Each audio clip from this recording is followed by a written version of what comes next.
It is run off a Screencast-O-Matic. So if that's a product you've used in the past, then this is going to seem very familiar to you. Even if you are using Screencast-O-Matic, I'm hopefully going to show you some reasons why you're going to want to use it in Canvas instead of just using Screencast-O-Matic also.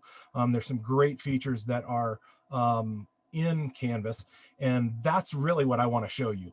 I want to get you the basics of Studio. I want to have you install Studio during our little break period, and then I want to show you all the reasons why you should be using it over maybe embedding it in YouTube and having that video in your course. So I'm going to go ahead and get my screen shared here, and all right.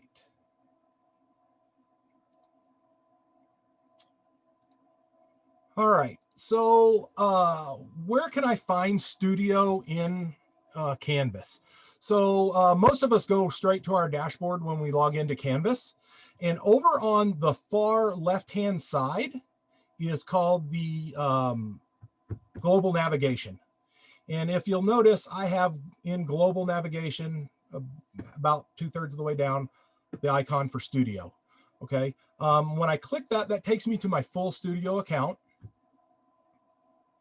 And I'm going to pause and stop and let you guys have time. I don't know how many people are using dual monitors to be able to follow along, and I do intend for you to be able to do that if you're on a PC or something. So I'll give you some time to stop and do some of the things that I've done here before we get done. But this takes you to your Studio library. Obviously, mine's going to look a little bit different than yours because I have some stuff in there. But this is your library for all of the Studio stuff you record. Doesn't matter what course it's in. It doesn't matter if you record it in Studio or record it from somewhere else. Or as you can see here, I have a YouTube video in here, and I'm going to show you because that's one of the neat features that Studio can do for you that I really like using. Once I'm in Studio, the first thing I'm going to need to do is go up here to this record button. And the reason I'm going to need to do this is we have to install that Screencast-O-Matic software on our computer. So if you haven't used Screencast-O-Matic yet, go ahead and click that record button. I've already installed it on my computer, and I made the mistake one time of uninstalling it and then reinstalling it in the demonstration, and then for some reason it wouldn't install. So that was not a good plan. So I didn't do that again this time. So when you click that, it's going to ask you to install some software. Just follow all the prompts that go along with it. Get that software installed. Then the next time you click record, it's going to start asking you, Chrome will start asking you, this software wants permission to, and you're going to have to allow it to have permission to your camera and to your microphone in order for it to work. And so then once we've done that, we'll be able to go ahead and start doing some screen recording with Canvas. And so that's once I give you a break to try that, I want you to go there. And so we're going to assume everybody's done that up to that point. So when I click record, now I'm going to say I want to just do a screen capture. And unfortunately, because I'm using my webcam for Zoom, I can't do the webcam capture on this and demonstrate it at the same time. So just know that you can do just a screen capture with Studio, or I can do a screen capture with a webcam capture, or I can just do it for webcam purposes. And so if I just need to shoot something I'm doing with my hands, I can use just the camera to do that if I need to. So when I go ahead, I'm going to click screen capture. I'm going to get this Open Screen Recorder Launcher 2.0. If you don't want to have to say yes every time, go ahead and click this Always Allow to open this type of app. I don't, just so I can show you guys this every time I use it. But I'm going to go ahead and click that. And for some reason, it's asking me to install software, and it's already installed for me. So I'm going to just say, there we go. So if you'll notice over here in the right-hand side of my screen, or left-hand side of my screen, I have a new little box that's popped over the top of my screen. This initial little icon, the gear icon, shows me all of the different things I can do in here. By default, I'm in the screen capture. Even if I decide, oh, you know what, I do want to have the both on here, I can switch over to that in this screen. And if I remember correctly, the camera, your webcam will show up in the bottom left or right hand corner of your screen. And as of right now, I have not found a way that you can move that around. So that's where it shows up if you're curious. Size is going to be kind of important here. Some of the features I want to show you. If you do a full screen, it's automatically going to do 1080p resolution, which is high resolution. So if a kid does full screen, they should have a good image. I do like doing that. But if I want to use the next feature in line here, the draw and zoom, it's best not to have full screen. So some of the options I have, I can do 10 or 480, 720. I can choose active window, or I can choose, and where did it go? Oh, if I do choose like 720, it gives me the option to do an area. And so I'm going to choose for this demonstration just the area of my screen that shows my library in it. And now notice it moves my controls up to the top, and that's going to become important here in a minute. For narration purposes, I'm going to turn my microphone off again because I'm using it for Zoom. But normally, if you're going to narrate, you're going to have that on. And then my other one is computer audio. If you need to be able to hear, if you're a computer teacher and the sounds that are happening on your computer are important to that lesson, you're going to want to turn that on. That is off by default, so you would need to turn that on. And that's really the basics. Once I hit the word record, I'm going to start recording this screen and what I'm doing here. It's that simple. Now, there are some more preferences in here. When I click that, it basically gives me the ability to change some of my hotkeys if I want to. I can have a countdown timer before my video actually starts. I have that on. I really like that. I can change where the control bar is. And then the web preview, do I want it to hide while I'm recording, or do I want it to show when I'm recording? So look at these and know that you have the ability to change some of those preferences within Studio. So like I said, if this looks familiar to you, if you've been using Screencast-O-Matic, it is familiar because this runs off the Screencast-O-Matic platform. And what I'm going to show you a little later on is you're going to use that to your advantage in the sense of I can watch Screencast-O-Matic tutorials and learn how to use Studio a little bit more effective. So I'm going to go ahead and start recording here. And it'll give me the countdown, and it's only going to record what was in that gray box area or within these stripes now at this point in time. So it's pretty much that simple. Notice up here, it's giving me a countdown timer. I also have a microphone telling me both my microphone and sounds are off. I can undo those if I need to, but I can also pause my video. So if you were in the last session, Jim talked about having a script and trying to do some of the editing. Sometimes our voice gets tired. We need to take a drink in the middle of the video. We can go ahead and pause it and keep recording what we were working on. And I really like that feature here. And then if I wanted to stop, I could go ahead and hit done, but I'm not going to because I want to show you the next feature that I really, really like that they've included in here. And I don't believe this is available on Screencast-O-Matic, but I haven't used Screencast-O-Matic since I've had access to Studio. So if I'm wrong, somebody can feel free to correct me. But we have this draw and zoom. Now, I'm not going to embarrass myself by using it. It's a relatively new feature, and I am not real talented with it. But notice when I click it, it go ahead and brings up a few things that I can start doing. And so I can start adding freehand drawings, lines, arrows, boxes, ovals, highlights, speech bubbles, and text areas within my recording if I need to. Now I have to do that on the fly, and that's one of the things that I haven't really gotten used to. But if we'll go back to Jim's last session, he talked about try not to be a perfectionist on here, because if you want to be a perfectionist, you're going to end up eating up a lot of time doing this. And so I also have control over some of the colors that I use. If I'm using I'll do an arrow here. I can change the color of my arrow to red. Got to be patient. I'm clicking too many times to get my colors up, change it to blue. So I'm able to do that in my demonstration. I also have an erase button that if I need to.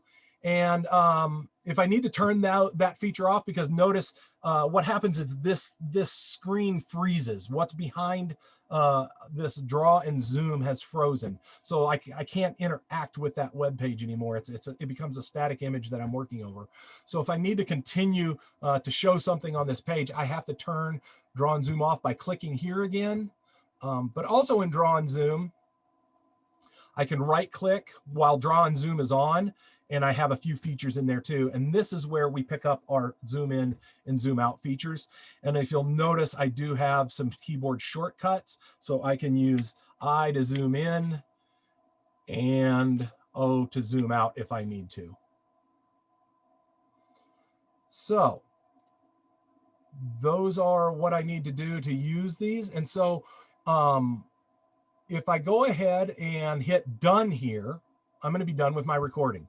And it's going to pop up a dialog box, and it's going to give me the ability to add a title. I can add a description. Whoops. Fat fingers. And very limited editing software in here. Basically, the most I can do is change my start point and end point. And that's really it. And that's what grabbing these do for me. So I can edit the ends of it, and that's really about it. And so if I need to cut off the beginning where I fumbled or the end where I'm not being able to find the right keys to stop the video, I can adjust them there. And I'm going to go ahead and adjust this one really small so the next part doesn't take very long. But once I'm done, I can go ahead and say upload. And it's going to upload this to my library in Studio. And once it's loaded into my library in Studio, I have access to this video in any course that I have in Canvas, or that I'm using in Canvas.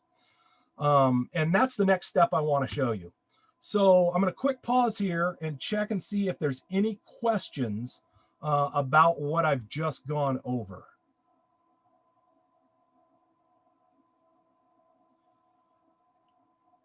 Okay, so how do I add these videos to my courses? So I'm going to go ahead and I'm going to go to one of my courses. So I'll head to my dashboard, and I went ahead and decided to use this Fleet Free Blueprint as my example. So in my modules, I have an area for Studio. I'm going to open up this page. And when I go to edit this page, and this is just a plain page, but if I'm doing an assignment that has anywhere I can get to the rich text editor, I'll be able to do this. So assignments have that, web pages have that, I believe discussions have that area. So anywhere I can get to the rich text editor, I can add a Canvas video, or a Studio video, I'm sorry, into my Canvas course. And I do that by go ahead and clicking into my editing box, and I want to look for this plug, and the plug is the apps for Canvas, and mine is going to show up, and it's going to show ARC right away. But the first time you use this, you're going to probably have to hit view all, and you're going to have to scroll through to find Studio. Well, if you notice, there's nothing called Studio in here.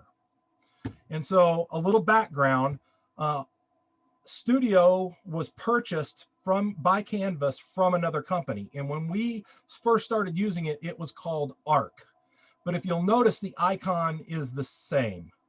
All right. So when we're working over in the global navigation, it's called Studio.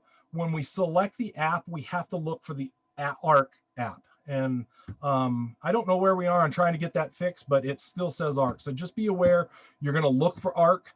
And once you use it that first time, it'll populate that list for you like it did me. So I go ahead and click on the word ARC, and it opens up my library for me. Now, it opens up my entire library if I want to choose from. I can narrow it down by saying collections, which I didn't go into collections when I was in there, but that's like creating folders within your library and saying, hey, these are all of my Math 1 videos. Here are all my Math 2 videos. So that's one way to do it. But the other way to do it is I can narrow it down via what class I'm teaching. And so if I click on the pancakes over here next to the word My Library, when I click the pancake, it pops out all my classes. So if somebody has shared videos with me, I can go there, but I can also go to all the classes that I've been teaching in. And so if I go ahead and click on the free blueprint class, we're going to see that I have the test video that I just created in here. And so I can go ahead and select that video. Now I'm going to have some options in embedding it here. If you want your kids to have comments, or if that's part of the assignment is to comment on the video, you can turn those on. I would definitely make sure I've talked to my students about proper comment etiquette in a class. Most of the time I have those turned off, but you do have that there. You can also display the download option if you want. If you want kids to be able to download that, you can display that for them. But once I hit the word embed, it's going to automatically put that video and the player in my video or in my page. And when I hit save, it's now part of this page. And I can play this video and the player is in there. I can go full screen. I also have the ability to do fast playback or slow down playback speed if I need to. So just know kids have those options within the Canvas course. So now that I've installed that, let's say I'm going to put 2 videos on this. I want to show how easy it is if I've added, I want to add a video from another course. Just go through that same process. This time I can just click ARC from the start. And I can go to the course that you guys took earlier this year, this new to district secondary technology course. And these hopefully look a little bit familiar to you. You've probably already seen these. So I can go to any of my courses that I've added videos from, or I can look at my entire library and search for it that way. Oh, I need a V in there.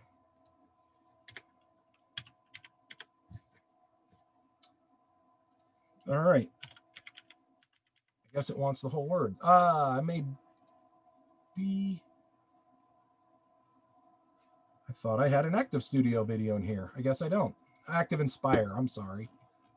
So I can search for Active Inspire video.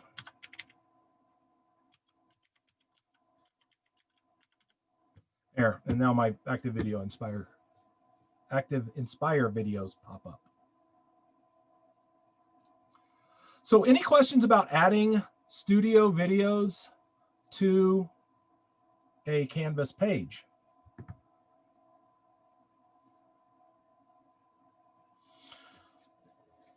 Okay, if there's no questions, I'm going to give you the next 10 minutes to install Studio within Canvas. Make sure you don't run into any problems in there. Make sure you, once you install it, I want you to go ahead and create just a 30-second screencast on your computer to make sure everything's working. Don't forget to give permissions to the camera and the microphone when you first click on that. Create that small video and then just save it to your library because I want you to be able to do some things. The features that I'm going to show you in that make Canvas and Studio a little bit special, I want to be able to show you with that video. So 10 minutes. So at 6:15, I am going to come back in and I'm going to start showing you why you want to use your videos in Studio and how to get other videos that maybe you created elsewhere or YouTube videos in there so you can get the benefits that Studio provides for you. So if there's no questions, I'll start back up in 10 minutes.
Trent.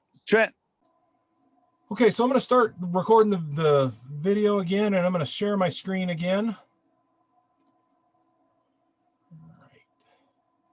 So this is where I really start. I mean, screen recording software is screen recording software.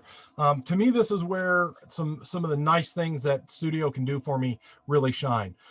There's two things that I want to show that you can do to start with. And one of them is I can add YouTube videos into my library. Now, it doesn't download the video, it just puts a link to it in there. And so you're like, well, why would I want to do that? Well, I'm going to show you why here in a bit. There's some analytics that I can get from Canvas by having the video in my library. If I just put a link to the video from YouTube into my course, I won't get these analytics. And I also can, I can also import videos I've created from other sources. And so this video, board calibration, I shot with my Swivel. And so I was able to upload that video from my Swivel account into Studio. And it's going to give me the same benefits that I get from Studio as I do in my YouTube videos. And that's why I like having it in here. So I'm going to go ahead and the way I add either one of those is by clicking on the add button instead of on record. And right here, add to my library. I can browse files right on my computer, just like anything else. Go find that video, upload it, and now it's part of my library. Or I can copy and paste a link from YouTube and put it right in here, and that video will show up in my library, and now I'll be able to get some analytics on those. And so one of the things that I just thought of as we're doing this, it was a question from the last session, is sometimes you don't need the entire YouTube video. I imagine if you, when you copied that link, you said start the video from a certain point, you'd be able to start that video from a certain point in here, and you'd still get your analytics in there. So remember that when you share a video link from YouTube, you can say start at a certain time. So that's how I add videos in there. Any questions on that? I think that's pretty basic for most people. If you need some help, let me know. All right. So how long can the videos be that we add into there? Good question. I don't think there's a length requirement or restriction, but the maximum size video you can upload is 10 gigabytes. So on normal shooting, that's a 5-hour video. I don't think you really want to do that. Your average video takes about 2 gigabytes per hour on high definition. So it's the size of the video, not the length of the video. Okay. So like, I got permission for us to use a video from the organization to do a video like upload for our distant learners. But it's like 23 minutes long. And can we add that in there then? Yeah. By using Studio? Yeah, you can. Just hit that add button and then go ahead and browse to where it is on your computer and upload it. Okay. Awesome. Okay, so one of the other things that you can do, and I highly recommend doing, is once your video is in your library, there's 3 dots over here on this video. It's going to allow me to do a couple different things. Obviously, this is where I can delete it, but I can also replace the thumbnail. So if I don't like what the video by default has put up there for the placeholder of the video, I can replace it with a picture that I have on my computer. So again, navigate to wherever you have that picture saved and you can insert that. I do like that feature. I also can move it within my library. So if I had some collections started, I could move them there. But I also have the ability to share this media. And so I can share it to other people within Canvas. And so that's where in my library, it says shared with me. Math teachers that are making videos and sharing with each other, all I need to do is come in here, type in their name or email address, and then I can let them either view it and or edit it. And so I can share videos within Canvas really easy with people. And so I can also pull down create a public link for this. So I can keep it residing in Canvas. And with this public link, I could put it in a PowerPoint presentation. Now, the key here is analytics and commenting aren't available when the viewers use these links. And that's the cool part I want to show you here in a few minutes. And I do need to kind of hustle because I'm running out of time. We always do.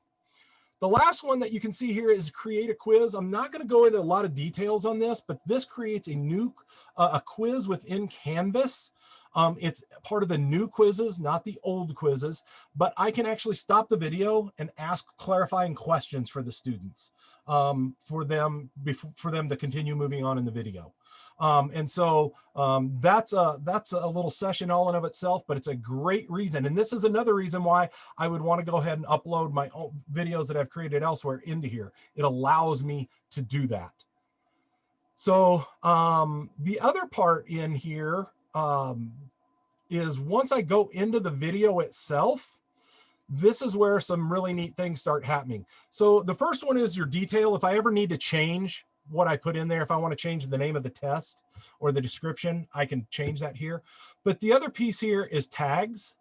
So a math teacher, I would want to start using tags like multiplication, division, addition. The more tags you put in here, finding it in the future and using it within Canvas becomes easier. A lot of people say, I don't have time to sit and do this. Once you want to start using tags within Canvas, you're going to wish you had. So I highly recommend going in and editing and adding tags to any video that you create. If you've allowed for comments in the video, you can monitor them here. And you also have the ability to subscribe to comments in your settings within Canvas. You can say, hey, let me notify me when somebody comments on a video. The other part, I'm going to skip to the last one real quick because this one is quick, the caption request. And so I have the ability to add captions to this video right here in Studio.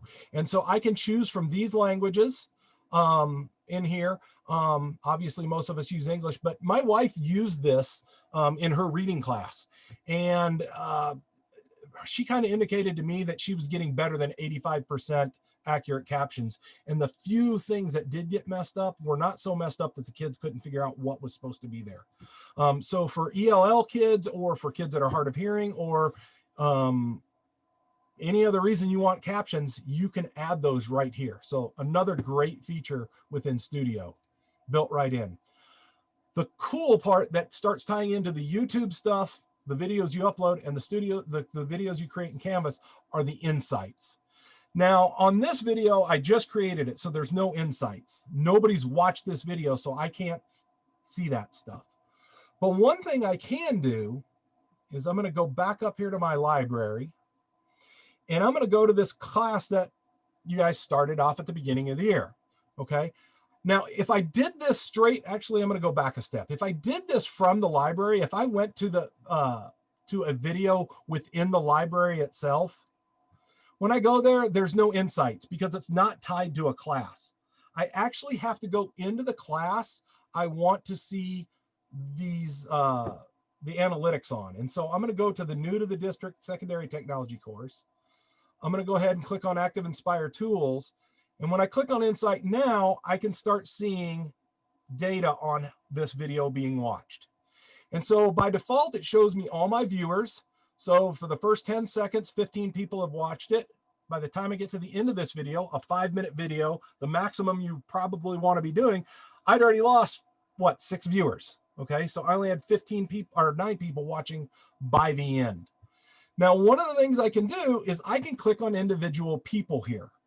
And so I know Brooke, I looked earlier, Brooke watched the whole video. And if I hover over here, I can see she only watched it once all the way through. Now, I shouldn't say watched it. The video played in Brooke's computer for 5 minutes. Whether she was actually watching or not, I don't know. But I'm going to go ahead and click on Mackenzie, and I'm picking on Mackenzie because I know he doesn't have a board. So there was no reason for him to watch this video because he's a PE teacher. Yeah, Mackenzie hasn't watched the video at all.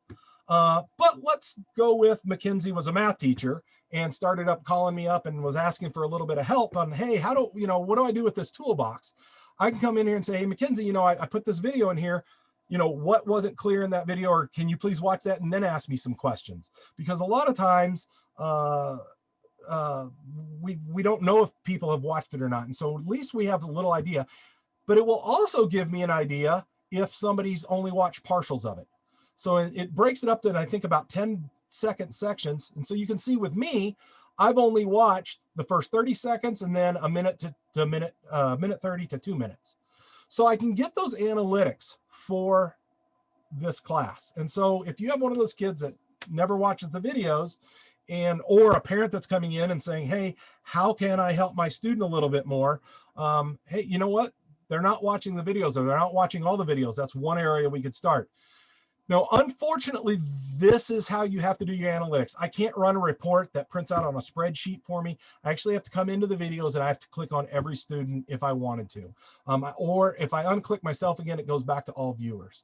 But you know, you can also use this for yourself. Wow, nobody watched this past 3 minutes. Either they learned all they needed to in the first 3 minutes, or it was a bad video. And so you can self-evaluate, hey, why do I need to do this? Or what do I need to do to maybe make this video a little bit better? And if you have captions on there, or not captions, I'm sorry, comments, maybe you're getting feedback from your students. Hey, 3 minutes on is really boring. We don't need it, or whatever. So these are some tools that you can help, hopefully, to make your videos a little bit better. So the reason I wanted to show you that, why do I want to upload my YouTube videos into Studio, is because I can check out analytics, and now I can't remember what course I have this YouTube video in. I think it was my YouTube for Students video. There we go. Lucky guess there. So I'm sorry, I'll go back again. No insights, because it's for oh, I must have watched it in my library instead of the class. But it does give me insights into this video. If I have a YouTube video that I just copied the link and pasted into the page, or use the YouTube embed tool in the apps, I'm not going to get this data. So it's one of the reasons why I highly recommend adding the YouTube videos into your library. And then also it allows me to edit those details. By default, the description is whatever description's in YouTube. So if I want or need to change that, I can. But it also allows me to add tags here. And so again, in the future, that will make using your videos much more useful. So let me quick look at my agenda. I want to make sure I got everything on there. I would have loved to have had more time with this and given you just a little bit more time to play. But are there any questions?